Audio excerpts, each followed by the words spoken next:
It started with a twitch.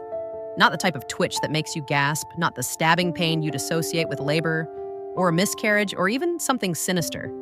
It was like my uterus shrugged. That's the best way I can describe it. I had just come back from the kitchen, my hands still smelling faintly of garlic. I was making spaghetti for us that evening, and I remember stirring the sauce while humming something stupid. Probably that commercial jingle that had been stuck in my head all week.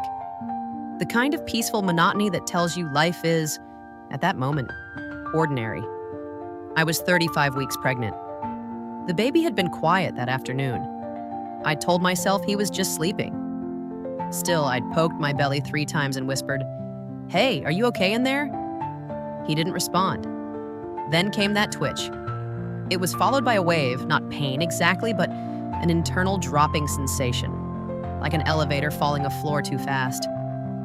My spine straightened reflexively and my hands grabbed the counter. That was the moment I realized something was wrong. I waddled to the couch, tried to lay down. It didn't help. My heart was already racing, which didn't make sense because I wasn't in pain. Not really. There was just this creeping dread, this wrongness that spread through my pelvis and crawled up my spine like icy fingers. I called out to Ethan. He came in from the garage, wiping his hands with an old towel, looking annoyed that I'd interrupted whatever he was doing. I tried not to take it personally. He hadn't been himself lately. Ever since I hit the 3rd trimester, he'd grown distant, as if watching me grow larger, heavier, needier was making him recoil. We hadn't had sex in weeks. He said it freaked him out. I didn't say anything at first, I just looked at him. I must have looked pale or scared because he suddenly dropped the towel and said, "What is it? What's wrong?" I opened my mouth, but I couldn't explain it. I didn't know what to say. "I don't know," I finally muttered. "Something feels off." He blinked. "Off how?" And that's when the second wave hit. Much stronger. It didn't make me scream or double over, but it pressed down on me like someone had filled my insides with wet cement. That time, I felt it. My body was gearing up for something. I wasn't bleeding and my water hadn't broken. But instinct screamed, "Hospital." Now, "I think we should go," I said, "just in case." Ethan sighed, not with concern, not with fear, with irritation. We argued. Of course we did. It was like he thought I was crying wolf. He reminded me about the time we went in last month over Braxton Hicks and got sent home, about how the doctor said, "Call before you come." But I couldn't shake the feeling. I insisted. So we left. The drive to the hospital was a blur of headlights and the gentle hum of tires against asphalt. I sat in the passenger seat, gripping the door handle so hard my knuckles turned white. Ethan didn't say much. He turned up the radio at one point, like the sound of music could erase the tension pulsing between us. I couldn't stop thinking about the silence in my belly. 35 weeks in, and I knew the rhythm of my baby's movements like a lullaby. But now, nothing. Just stillness. That scared me more than the pain. When we pulled into the ER lot, it was already past 8 p.m. The lot was half empty. I expected Ethan to pull into the drop-off zone. Instead, he parked 2 lanes away. "I'll walk with you," he said. Like that made it better. The pain returned while I was unbuckling. A long, squeezing burn that stretched across my pelvis like a leather strap. I winced and paused. "You good?" he asked. "I think so," I whispered. But the moment I stood up, my knees buckled. I caught myself on the car door, gasping. It felt like something shifted inside me, like a knot tightening in the wrong direction. I started walking, clutching my belly, and then Ethan said it. "You're not even bleeding." He said it like a complaint, like I was wasting their time, like I was wasting his time. I don't remember what I replied. Maybe nothing, maybe a look. But those 4 words carved into me deeper than I knew at the time. "You're not even bleeding." As if bleeding was the only metric for suffering. As if the pain didn't count unless it was visible. As if I had to prove I was in trouble. I leaned on the ER desk. The nurse looked up, blinked, and immediately picked up the phone. That's when I saw it. The sudden widening of her eyes. She saw something. Something was wrong. They rushed me to triage. That was the last time I saw Ethan for a while. He stayed behind, fiddling with the parking meter or texting someone. I was being wheeled away, and he didn't even look concerned. I started shivering. My body knew something before my mind caught up. The nurse checked the fetal monitor. Nothing. She pressed harder. Nothing. My breath hitched. A second nurse came in. They exchanged glances. The monitor made a sound, then went silent again. That's when I heard the words that changed everything. We need to prep for emergency delivery, now. They wheeled me into the surgical suite like I was already a body. Everything around me looked too white. The walls, the coats, the ceiling lights, bright like teeth under a fluorescent grin. I could hear the squeak of the wheels beneath the gurney, the rustle of gloves being pulled on, and the antiseptic scent that flooded my nostrils like bleach in a wound. The temperature dropped as the doors swung open. The cold room. That's what I started calling it in my mind. Not the OR, not the delivery room, just the cold room. And it wasn't just the air that made me shiver. A nurse with soft eyes leaned over me. She didn't speak. She just brushed a lock of hair from my face and strapped a cuff around my arm. Her fingers lingered a second longer than necessary, like she knew I needed some kind of human warmth. Then, the mask came down over my mouth. Someone said, "Deep breaths." But it was hard to breathe with panic crawling up my throat. I wanted to ask where Ethan was. I wanted to scream that I wasn't ready, that I didn't understand what was happening, that the baby hadn't moved for hours and no one was saying what that meant. I wanted someone to explain why this was happening now, why something in my body felt like it had been rearranged overnight, like my organs had signed a contract I never agreed to. But instead of answers, there was only the sound of machines humming and surgical metal clinking. I counted my breaths. 1, 2, 3. Darkness. I woke to the sound of something beeping. Steady, annoying, electronic. I blinked slowly, and at first everything was a blur of pastel green and the IV pole beside my bed. Then came the pain. Not sharp, but dull, invasive. A sensation that something had been taken from me, not born. I reached down, groggy, and touched the bandage below my stomach. My fingers trembled. The baby. Where was he? I turned my head. The chair beside my bed was empty. The blinds were closed. There were no balloons, no flowers, no congratulatory nurses smiling as they peeked in to ask about a name. Just me, alone, cut open, hollow. Seconds stretched into minutes, and then the door creaked open. It wasn't Ethan. It was the nurse from the OR, the one with the soft eyes. She paused when she saw I was awake. Her face softened into something almost maternal. "You're okay," she whispered. "You're stable." Her voice was low, like she didn't want anyone else to hear. I croaked out, "The baby?" She hesitated. Her lips parted, but no sound came out. Then finally, "He's in the NICU. They're doing everything they can." "Everything they can?" I repeated, numb. Her eyes shimmered, and she looked away. That's when I knew. Something had gone very wrong. Ethan showed up an hour later. He didn't run to me. He didn't cry. He didn't fall apart at the sight of me pale and stitched up. He just walked in slowly, carrying a paper coffee cup and the scent of cologne he always used when he had something to hide. He sat down, looked at me like I was a problem to be solved, and then said the worst possible thing anyone could say to a mother who just had emergency surgery. "I thought they said he'd be fine." "No, how are you?" "No, I'm sorry this happened." "No, I was scared." Just that. I stared at him. I could feel the pulse in my neck thudding against the pillow.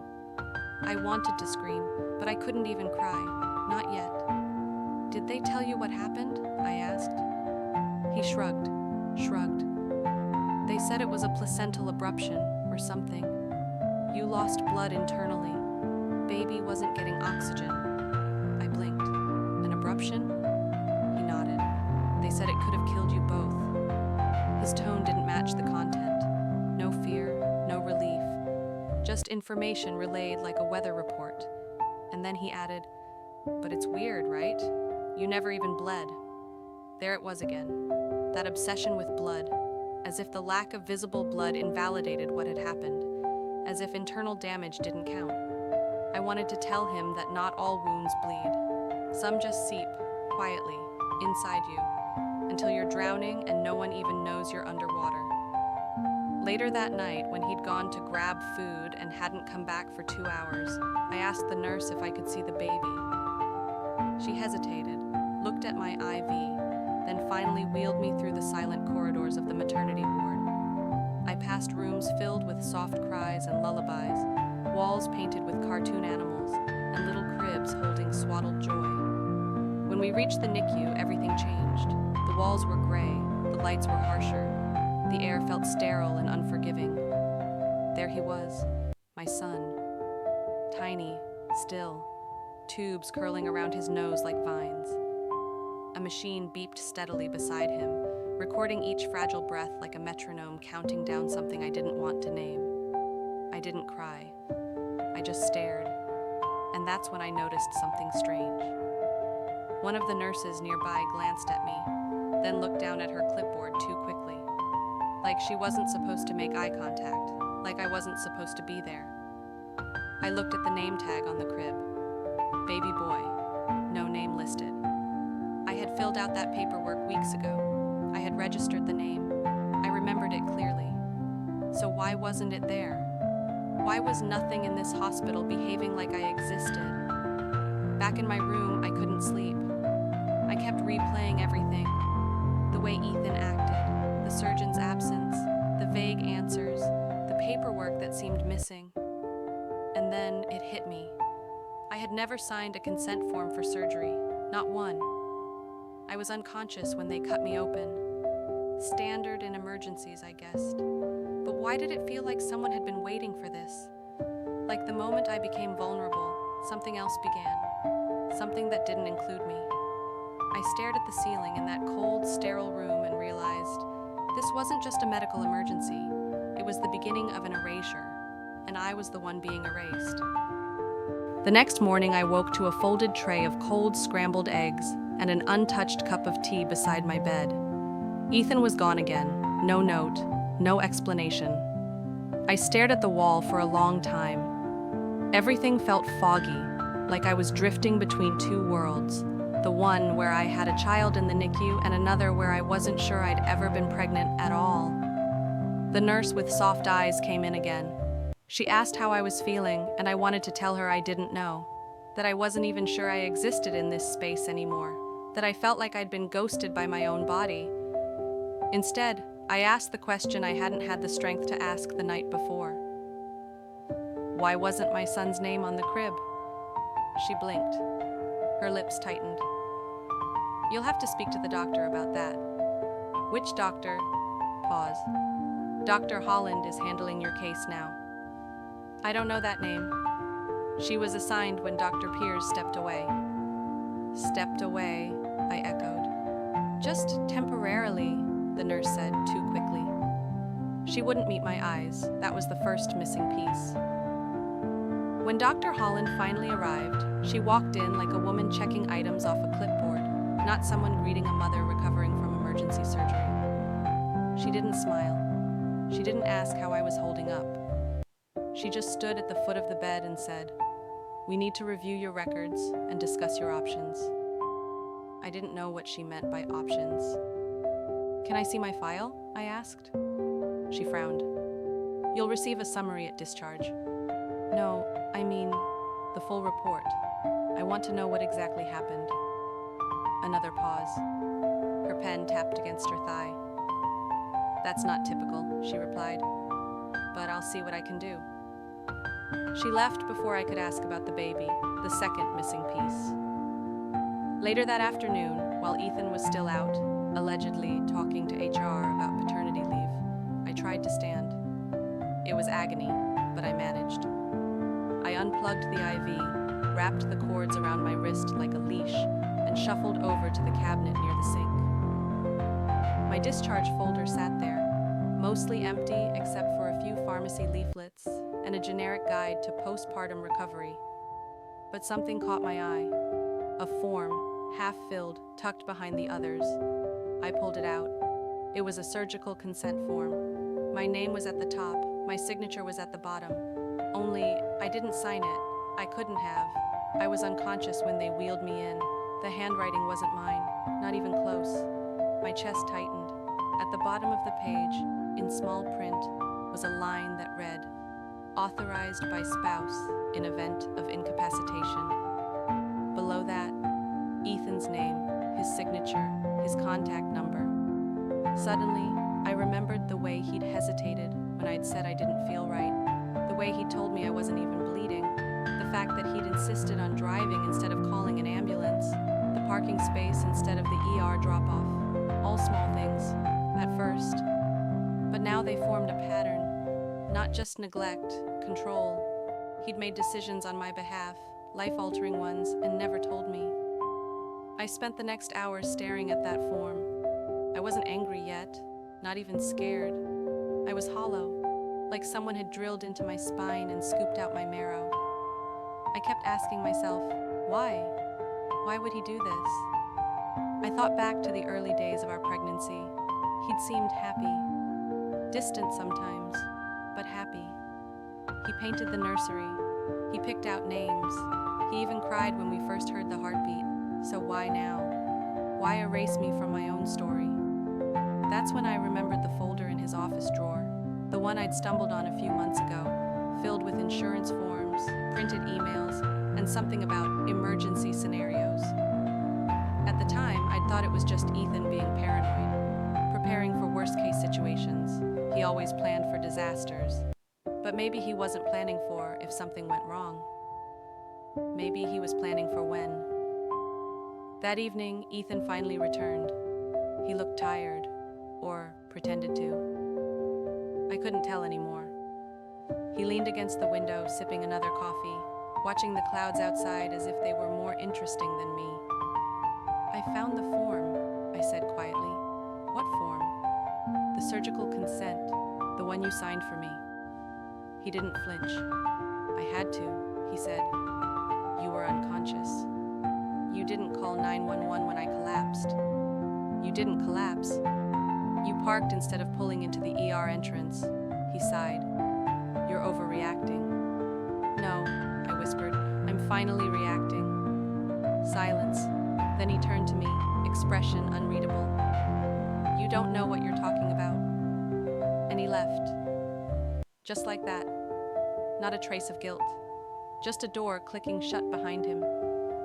That night, the nurse came in with a fresh IV bag and saw the form still clutched in my hand.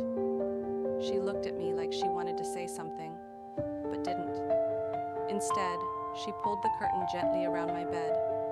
And for the first time since the surgery, I cried.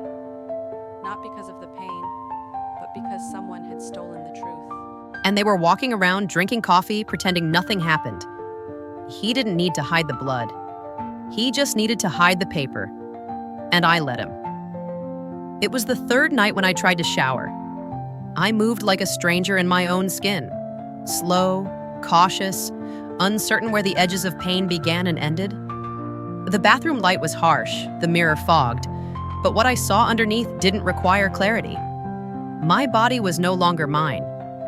There was the line of the incision, lower than I expected, thin and angry. The bruising above it looked like fingerprints pressed into flesh, purple, yellow, sickly. I touched it just for a second, and I felt nothing. Not physical numbness, not anesthetic residue, emotional detachment. I stared at the wound like it belonged to someone else. Some other woman whose life I'd wandered into and couldn't escape from. And then I remembered something the nurse had said, offhandedly during my first night post-surgery. "We were surprised you hadn't mentioned the fibroid history." I hadn't responded at the time. I was too disoriented. But now that sentence came back like a blade to the throat. I never had fibroids. No one ever told me I did. Unless they found something during the procedure. Or removed something, I demanded to see Dr. Holland the next morning. She arrived 30 minutes later, wearing the same expression she always wore. Mildly annoyed, vaguely exhausted, completely indifferent. "I want my full operative report," I said before she could speak. She shifted her weight. "You'll receive a summary upon?" "No, the full report. I know my rights." A pause. Then she nodded, and 20 minutes later, a stack of printed pages appeared in my lap. I read them slowly, every word pressing into my spine like ice. The procedure was coded as an emergency cesarean with secondary surgical intervention. There it was, in sterile medical language. Removal of uterine fibroid mass, approximate diameter 3.2 centimeters upon delivery. Tissue non-malignant. And just below that, tissue sample excised, left fallopian tube ruptured. I dropped the paper. My ears buzzed. I picked it up again, reread it. I hadn't just lost blood.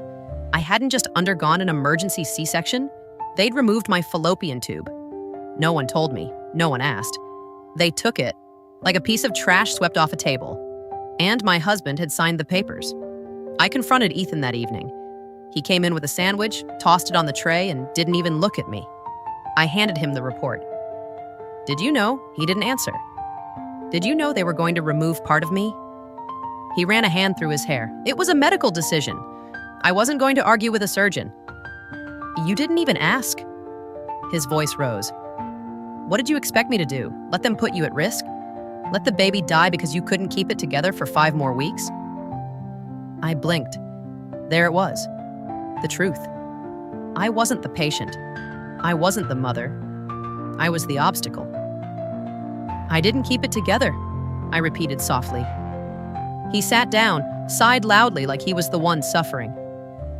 "You've been unstable this whole pregnancy," he muttered. "You forgot appointments, you panicked over every cramp. And you thought that justified sterilizing me?" He flinched. "That's not what this is." "Then what is it, Ethan?" "Because the baby's alive. I'm alive. But something is gone. Something I didn't agree to." Silence. His jaw clenched. Finally, he said it. "We agreed we wouldn't have more than one." My stomach dropped. We agreed. Like he could speak for both of us. Like a conversation about 2 kids over dinner 4 months ago was equivalent to permanent surgical consent. Like my body was just a formality. That night, I watched the ceiling fan turn above me and tried to imagine a world where I didn't feel violated. I couldn't. Because it wasn't just about the fallopian tube. It was about the theft of choice. I would have given anything to protect my son, but I would have liked to be asked, to be told, to be respected. Instead, they treated me like an incubator with a heartbeat and a name they could forge. The next day, I met the NICU nurse during one of my visits. Her name was Ramira, and she had the kind of face that had seen too many kinds of grief. We stood over my son, who was still hooked up to machines but breathing stronger. "I'm sorry," she whispered. "For what?" I asked. She looked away. "You weren't supposed to see the report yet." That stopped me cold. "You knew?" She bit her lip. "We're not supposed to talk about it. But you should know, your husband was in the room when the surgeon made the call." She looked at him when she asked what to do. Not anyone else. I swallowed. Did he hesitate? She didn't answer, but she didn't have to. Back in my room, I sat down and realized I was grieving something I hadn't even known I lost. Not just the tube, not even just trust, but the illusion that I mattered in my own story. He didn't steal my body. He co-signed its erasure. And in the end, the silence was louder than the scalpel. The paperwork came on a Tuesday morning. Discharge documents, follow-up appointments, a form to request my son's birth certificate. I stared at the line that said mother's signature and realized how foreign that word felt now. Mother, not patient, not partner, not woman, just a function. Something mechanical like a gate you open once and weld shut behind you. Ethan came in an hour later with a smug sense of resolution. Like now that I was being discharged, all of this could be folded away like laundry. He asked if I needed help packing my bag. I didn't answer. Instead, I asked him what name he'd given our son. He looked confused. We hadn't agreed on one. Yes, we had. He scratched the back of his neck, pretending to search for it. I don't remember. You were always changing your mind. I remembered perfectly. Isaac. It had been carved into my heart for months. I said it every night to my belly, whispered it in the dark when Ethan wasn't around. I went to the NICU alone that day. I asked to hold my baby for the first time. Ramira, the nurse, helped me into the chair and placed him gently into my arms. He was so small, but real, breathing, alive. He opened his eyes for the first time while I held him. And in that moment, I felt something fracture in me, not in a bad way. Not like the cut they gave me, not like the wound they left, but like something that had been buried deep, clawing its way back to the surface. The will to reclaim myself. Back in my room, I waited until Ethan returned. He brought my shoes, asked if I was ready. I saw him today, I said. He opened his eyes. He nodded. That's good. I'm naming him Isaac. He frowned. We never settled on that. I did. There was silence. Then, almost amused, he said, You're not thinking clearly. You're still hormonal. Let's just get home, get some rest. We'll talk later. I stood up, still tender, still stitched, still broken, but not silent anymore. I'm not going home with you. He blinked. I've already called a cab. I'll be staying with my sister for a while. He laughed. A short, dry bark. You're being ridiculous. I know what you did. His face changed then. The laughter died. He said nothing, just stared. You let them cut me without telling me. You let them take part of me because it was convenient. You turned my trauma into a schedule. That's not fair. Neither was any of this. Silence, and then I added, You can't undo a cut, Ethan. But I can stop bleeding for you. He stepped forward. I stepped back. And then I walked out of that room, alone, bruised, aching, but with my baby's name beating in my chest like a second heart. It's been 6 months. Isaac is healthy, strong. He likes the sound of the washing machine and the smell of eucalyptus. We live in a small apartment now. It's quiet. Too quiet sometimes. But it's ours. The scar on my stomach has faded, but the one under my ribs, the invisible one, still throbs on bad nights. Sometimes I think about the version of myself that laid on that hospital bed, waiting for permission to matter. I grieve her, but I don't miss her. Because that version of me didn't know that silence could kill just as effectively as steel, and that reclaiming your voice is its own kind of surgery. They cut me open to save my life, but I had to burn it down to get it back.